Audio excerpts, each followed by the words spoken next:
அதிமுக கூட்டணி ஆட்சி புதிய கருத்து கணிப்பு சொல்வது என்ன?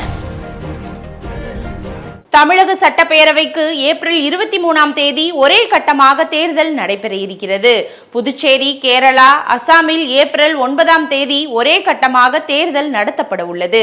மேற்கு வங்கத்தில் ஏப்ரல் 23, 29 தேதிகளில் இரு கட்டங்களாக வாக்குப்பதிவு நடைபெற உள்ளது. 5 மாநிலங்களிலும் மே 4ஆம் தேதி வாக்குகள் எண்ணப்பட உள்ளன. இதனிடையே 5 மாநில தேர்தல் தொடர்பாக மேட்ரிஸ் INS நடத்திய கருத்து கணிப்பின் முடிவுகள் கவனம் ஈர்த்துள்ளது. மேற்கு வங்கத்தில் முதல்வர் மம்தா பானர்ஜி தலைமையிலான திரிணாமுல் காங்கிரஸ் கட்சி 4வது முறையாக ஆட்சியை தக்க வைக்கும் என்றும், தமிழகத்தில் அதிமுக தலைமையிலான NDA கூட்டணி ஆட்சியை பிடிக்கும் என்றும் அந்த கருத்து கணிப்பில் தெரிவிக்கப்பட்டுள்ளது.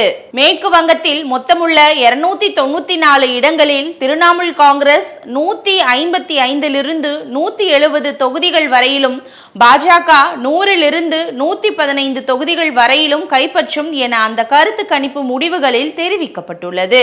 மேற்கு வங்கத்தில் மம்தா பானர்ஜி மீண்டும் முதல்வராக பொறுப்பேற்பார் என்று கணிக்கப்பட்டாலும், இம்முறை திரிணாமுல் காங்கிரசுக்கும் பாஜகவுக்கும் இடையே கடுமையான போட்டி நிலவும் என்றும் அதில் தெரிவிக்கப்பட்டுள்ளது.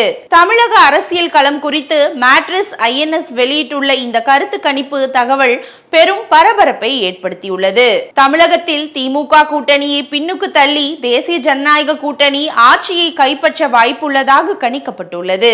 தமிழகத்தில் மொத்தமுள்ள 234 இடங்களில் அதிமுக பாஜக கூட்டணி 114 127 தொகுதிகள் வரையிலும், திமுக கூட்டணி 104 114 இடங்கள் வரையிலும், விஜயின் தமிழக வெற்றி கழகம் 6 12 இடங்கள் வரையிலும் கிடைக்கும் என அந்த கருத்து கணிப்பு கூறியுள்ளது.